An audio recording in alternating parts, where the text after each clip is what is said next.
Assalamualaikum warahmatullahi wabarakatuh. Selamat pagi, salam sejahtera, salam budaya. Berjumpa dengan saya, Nur Rahmat dari Rumah Kreatif Dongaji. Pada pagi hari ini kita akan belajar bersama kembali dengan membuat canting cap kertas berbahan limbah kertas kemasan, yang katanya adalah sudah menjadi teknologi tepat guna. Canting cap kertas ini adalah salah satu alat untuk mentransfer malam ke kain yang menjadi bagian dari teknik membatik.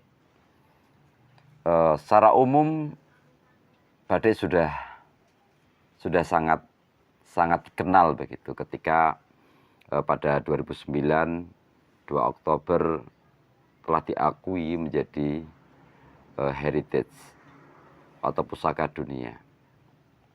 Tidak perlu panjang lebar karena sejarah batik dan bagaimana batik itu dibagi menjadi tulis dan cap itu sudah dijelaskan oleh banyak orang, maka saya lebih memilih kepada praktiknya saja.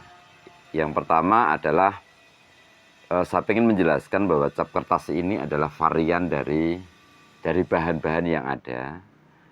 Lalu ini adalah solusi untuk mengatasi problem-problem yang ada di masyarakat produksi batik, ataupun memberi suatu tawaran untuk mempermudah bagaimana destinasi-destinasi itu tercipta, karena ini sangat mudah untuk diaplikasikan.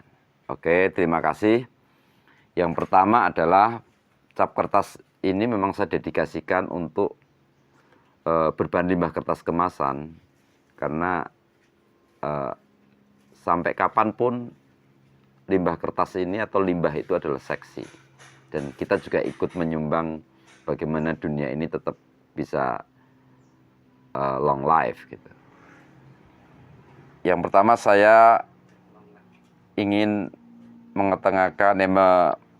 menjelaskan bahan yang diperlukan. Tentunya adalah limbah kertas kemasan seperti bungkus rokok.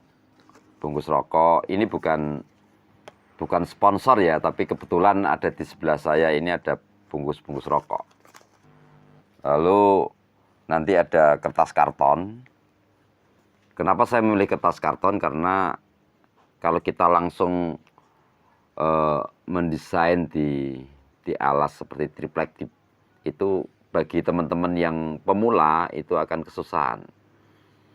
Lalu kemudian ada triplek yang sebagai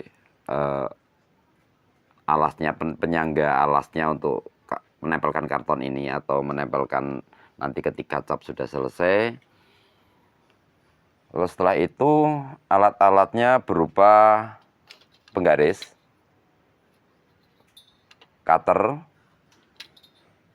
gunting, lalu pinset, lalu ini apa namanya?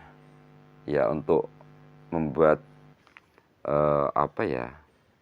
biar dia lebih halus atau lebih mudah untuk dibentuk. Yang tidak lupa ini pensil. Biasanya ada penghapus, tapi saya tidak pakai penghapus karena saya sudah pintar. Langkah pertama yang dilakukan adalah membuat desain untuk motif-motif yang akan kita terapkan. Di dalam desain cap itu ada ceplokan, ada sanggitan atau repetitif. Kali ini kita memilih ceplokan yang sederhana. Kenapa? Karena setelah kita tahu teknik dasarnya, maka untuk mengembangkan yang lebih detail, yang lebih rumit, yang lebih itu, ini sangat mudah. Kalau saya ketengahkan lebih detail, maka teman-teman susah untuk mengikutinya. Oke, langkah pertama membuat desain sesuai ukuran, lalu menyiapkan kertas limbah ini dipotong-potong menjadi bilah-bilah seperti ini. dengan ketebalan 1,5 sampai 1,2. Karena kalau sampai, menurut saya sampai ketebalan 1 cm nanti dia kena proses membuat flat atau membuat rata, kena amplas, itu akan menjadi lebih rendah, dan itu beresiko untuk dinding dari cap ini menjadi kotor, dan itu akan berpengaruh pula kepada ketika kita mentransfer malam ke kain, akan tidak bersih. Oke ya. Setelah, oh ya lupa juga, ini ada lem, ini fungsi utama, ini lupa. Nanti kalau kita nggak ada lem, nempelnya pakai apa? Oke. Yang pertama dilakukan setelah kita sudah membuat bilah-bilah ini, kita tempel ke garis ornamentasi yang sudah ada, dimulai dari dalam. Dimulai dari dalam kenapa? Karena kalau kita dimulai dari luar, kita menciptakan kesusahan pada diri kita sendiri, ya kan? Nah, pada bentuk-bentuk seperti spiral, kita akan membentuk seperti spiral dulu. Kita bentuk begini, lalu kita ukur sesuai dengan garis yang ada. Kita tempel begini. Pokoknya ini mengikuti garis yang sudah kita ciptakan. Lalu kita lem dengan lem G, atau di suatu daerah itu ada yang menyebut ini lem setan. Karena kalau kena tangan itu, kena kulit itu, jika berdua itu susah untuk dipisahkan. Maka beberapa tempat lain itu mengatakan ini lem setan gitu. Terus seterusnya ada juga teknik yang nanti dipotong terakhir. Ada juga teknik yang dipotong di depan. Misalnya diukur lalu dibentuk, lalu dipotong di awal. Ada juga teknik yang dipotong di akhir. Jadi kita tempel dulu.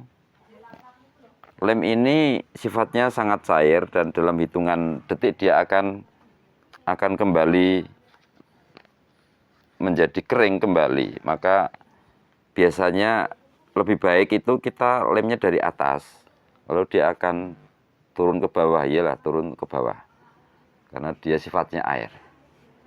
Ya. Nah, ini harus kuat. Kenapa? Karena setelah ini dia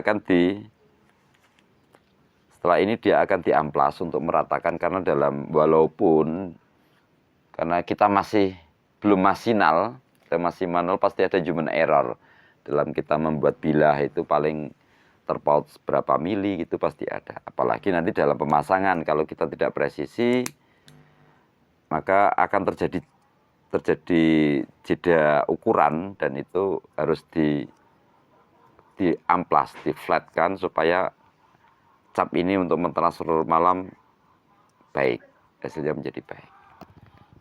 Oke. Sampai diusahakan ini tempelannya itu, menempelnya itu rekat, dan potongnya presisi. Jadi tidak nempel kertasnya dipotong secara presisi, tidak miring. Kalau miring nanti ada sebagian yang tidak nempel, itu tidak kuat, karena dia akan berhubungan dengan panas juga. Nah, ini akan berpengaruh pada kekuatan. Kalau kekuatannya bagus, itu kemarin saya ketemu dengan beberapa teman pengguna, itu cap kertas ini mampu sampai 32.000 katanya. Itu bukan saya yang ngecap, tetapi teman-teman yang menggunakan pernah sampai segitu. Ini catatan untuk kekuatan yang maksimal. Oke, setelah ini sampai terus, lalu kemudian kita akan menempelkan kepada triplek.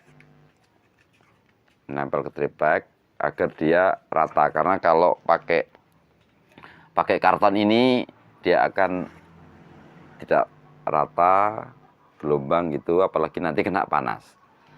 Nah, setelah ditempel di triplek, maka kita akan melihat bagian-bagian mana yang tidak rata. Bagian-bagian, dan ini harus kuat juga nempelnya ke alasnya ini, ke triplek ini. Tuh, karena ya tadi juga kita berhubungan dengan panas, dan kalau dia sampai terangkat maka ketinggiannya juga akan berbeda. Nah, kemudian kenapa alasannya saya pakai triplek? Karena dia sudah, kadar dia sudah hilang. Lalu kemudian karena berhubungan dengan panas, kalau kita pakai kadar air yang kayu atau apa yang beresiko kadarnya masih ada, maka dia kena panas akan apa, bergerak gitu. Oke. Setelah kita tempel, maka alat yang kita gunakan adalah amplas. Kita sangat manual banget ini dengan sini, sangat manual banget. Sampai kita menciptakan cap amplas yang aplikasinya untuk meratakan ini. Jadi setelah itu kita amplas, karena mau tidak mau kita manual itu pasti ada human error. Kita amplas dengan tekanan yang rata kekuatannya, lalu diusahakan tidak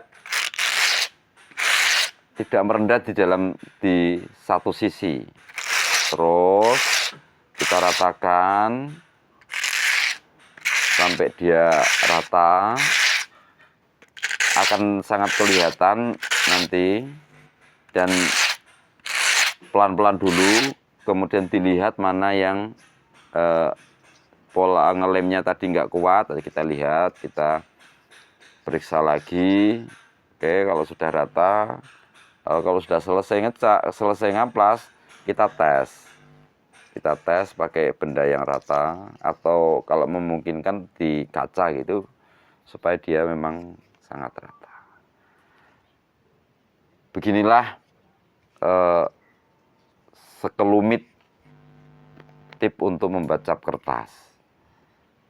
Dan cap kertas ini siap untuk diaplikasikan. Oke, terima kasih.